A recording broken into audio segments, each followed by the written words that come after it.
Welcome to the Professor's DuBois channel. This is Professor Corey, and this video is a mini lecture based on our first lecture covering material from Chapter 3.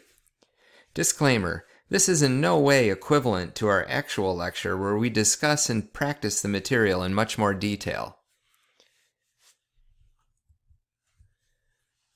We begin this lesson reflecting on the scale of chemistry as we learned in Chapter 1. Atoms are really small, and we need to have a very large number of atoms to study them. The mole is simply a word that represents a number the same as dozen representing 12 things. A mole is 6.0221 times 10 to the 23rd things. That's a really big number, and it's also a conversion factor that we can use to determine the number of things or the number of moles. We use this factor for atoms. If you don't appreciate the magnitude of the mole, this may help. You can fact-check the claim using dimensional analysis.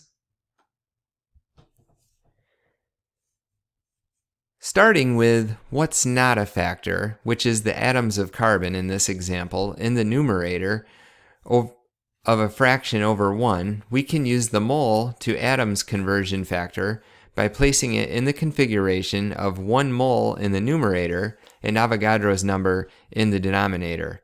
Atoms cancel, leaving units of moles, and the math is simply 5 times 10 to the 54th divided by 6.022 times 10 to the 23rd. This slide gives a very brief history of the mole. An important thing to realize here is that 1 mole of an element is not equivalent in mass to 1 mole of a different element.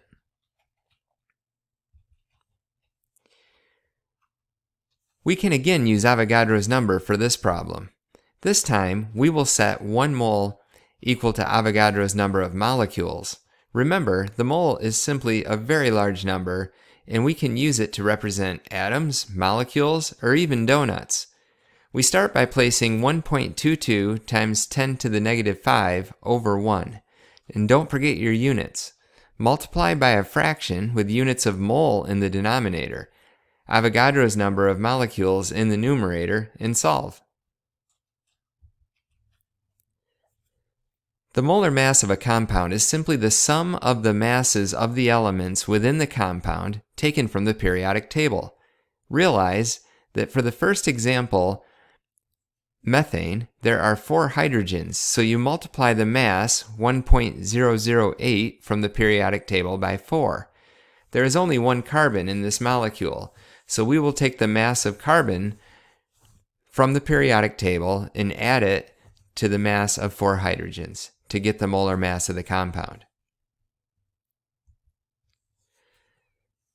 The molar mass, which is sometimes called the average atomic mass, for methane is 16.04 grams per mole.